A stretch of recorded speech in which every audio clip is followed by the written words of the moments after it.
بسم اللہ الرحمن الرحیم۔ السلام علیکم ورحمۃ اللہ وبرکاتہ۔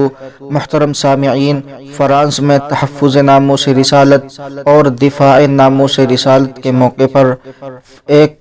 ٹیچر کے قتل پر حضرت مولانا سید ارشد مدنی مدث اللہ العلی نے تحریری شکل میں اپنے موقف کا اظہار کیا ہے، جو آپ تمام حضرات کی خدمت میں پیش کیا جاتا ہے۔ درخواست ہے کہ آپ حضرت کے اس موقف کو غور کے ساتھ سماعت فرمائیں۔ حضرت تحریر فرماتے ہیں،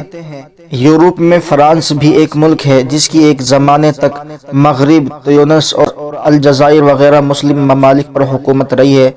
اس زمانے میں بے شمار مسلمان روزی روٹی کمانے کے لیے فرانس گئے اور وہاں بس گئے۔ ان کو وہاں اب باشندگی کے حقوق حاصل ہے۔ ان کے علاوہ بھی بین الاقوامی قانون کے پیش نظر بے شمار مسلمان اپنے ملکوں کے تنگ حالات سے عاجز ہو کر جس طرح یورپ اور امریکہ کے بہت سے ملکوں میں گئے اور ٹھہر گئے، اسی طرح فرانس بھی گئے اور وہیں بس گئے۔ ان لوگوں کو خاص طور پر یورپ میں یورپی لوگوں کی طرح کم و بیش حقوق حاصل ہے، اور اگر ابھی نہیں ہے تو کچھ مدت کے بعد حاصل ہو جائیں گے۔ وہاں کی حکومتوں نے ان کو قبول کیا، بود و باش کی سہولتیں یورپین لوگوں کی طرح ان کو مہیا کی۔ یہ لوگ اپنے ملکوں میں جس طرح کے کام کا تجربہ رکھتے تھے، یہاں دھیرے دھیرے انہوں نے انہی کاموں کو شروع کیا اور اس میں ایسی ترقی کی جو وہاں کے ایک طبقے کی آنکھوں میں گڑنے لگی۔ چنانچہ ان میں فرقہ پرست ذہنیت رکھنے والا ایک عنصر کم و بیش ہر جگہ ملتا ہے، جو عنصر ایسی چیزوں کو دیکھ کر دن بدن ترقی کر رہا ہے کہ کل کے آئے ہوئے اجنبی یا کالے یہ لوگ ہمارے ملک کی معیشت پر اثر انداز ہوتے چلے جا رہے ہیں۔ یہی وہ لوگ ہیں جو آئے دن مسجدوں کو توڑتے پھوڑتے رہتے ہیں، آگ لگاتے رہتے ہیں اور بے قصور نمازیوں کو قتل کرتے رہتے ہیں۔ اس امر واقعے کے بعد قابل غور ہے کہ فرانس میں اس وقت رونما ہونے والا واقعہ نامرضیہ اپنے دو رخ رکھتا ہے۔ ایک تو گورنمنٹ کا موقف ہے جس میں غیر محدود آزادی رائے کا مطلب زبان اور قلم کی ایسی آزادی ہے جس سے نہ کسی مرد کی عزت و آبرو محفوظ ہے، نہ عورت کی، نہ کسی بزرگ کی اور نہ کسی پوروج اور سلف کی۔ دنیا کے کسی بھی پاکیزہ ترین شخص کا جیسا چاہو کارٹون بنا کر پیش کر دو، اور آزادی رائے کی بنا پر وہ کسی بھی قانون کی گرفت سے باہر اور آزاد ہے۔ اور پھر مزید برآں حیرت اس بات پر ہوتی ہے کہ ہندوستان جیسا مشکلات میں پھنسا ہوا ملک اسی آزادی رائے کی تائید کرتا ہے، اور وہ یہ نہیں سمجھ رہا ہے کہ آزادی رائے کا یہ مطلب اگر ہندوستان جیسے مختلف المذاہب ملک میں رائج ہو جائے تو کیا ہندوستان کے طول و عرض میں ایک دن بھی امن رہ سکتا ہے؟ مگر برا ہو تعصب اور نفرت کی ذہنیت کا کہ پیدا ہونے والے مفاسد اور نتائج سے بالکل غافل ہو کر لامحدود آزادی رائے کی تائید کر دی۔ حالانکہ کچھ متعصب میڈیا کی طرف سے لامحدود آزادی رائے کے حق کو مانتے ہوئے کسی خاص مذہب کو ماننے والوں کی دل آزاری کی بنیاد پر ہندوستان کی کچھ عدالتوں میں پھٹکار پڑ چکی ہے، اور جمعیت علماء ہند کی طرف سے اسی سلسلے میں ایک پیٹیشن سپریم کورٹ میں لگی ہوئی ہے۔ توقع ہے کہ اس کا فیصلہ آزادی رائے کے لامحدود ہونے کے خلاف ہی ہوگا، جس کے بعد انشاءاللہ مذہب کو بنیاد بنا کر مذہب کے ماننے والوں کی دل آزاری کا سلسلہ قانوناً بند ہو سکے گا۔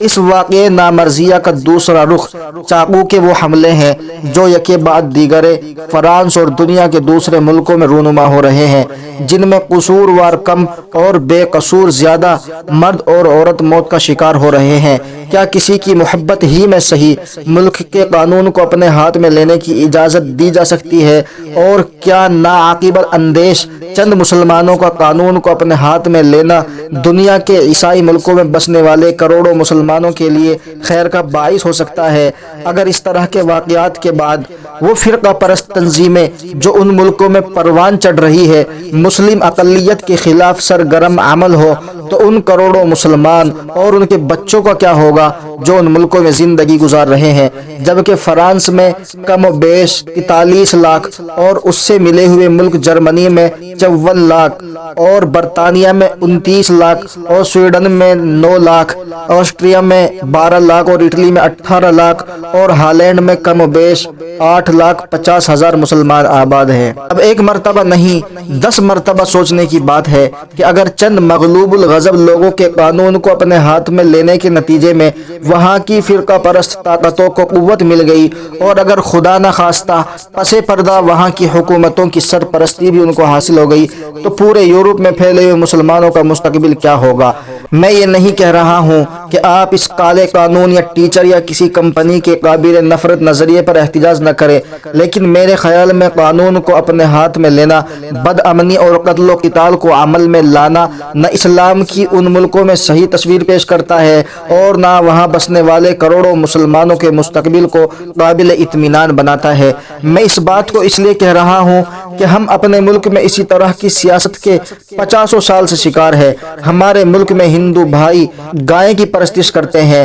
اب مسلمان کے گائے کے ذبح کرنے کی بنا پر یا صرف بہانہ بنا کر موب لنچنگ کا واقعہ پیش آتا ہے اور مسلمان کا خون کر دیا جاتا ہے۔ تو جب ہم یہاں عوام کے قانون کو اپنے ہاتھ میں لینے کی مخالفت کرتے ہیں تو ہم فرانس میں اس کی مخالفت کیوں نہیں کریں گے؟ میرا خیال یہ ہے کہ جس طرح آج پوری دنیا میں مسلمان فرانس کے خلاف سراپا احتجاج بنا ہوا ہے، اگر آج سے پہلے لامحدود آزادی رائے کے خلاف کھڑا ہو جاتا تو وہ ایک بہترین تصویر ہوتی اور سانپ مر بھی جاتا، لاٹھی بھی نہ ٹوٹتی۔ میرا خیال ہے کہ بین الاقوامی احتجاج کے نتیجے میں آج جب فرانس کے صدر بھی یوٹرن کی طرف چل رہے ہیں تو ہندوستانی حکومت اور ارباب اقتدار کو بھی اپنے ملک کی آبادی اور حالات کو دیکھتے ہوئے فرانس کے موقف سے پیچھے ہٹنا چاہیے اور اربوں مسلمانوں کی دل آزاری سے دور ہو جانا چاہیے۔ السلام علیکم ورحمۃ اللہ وبرکاتہ۔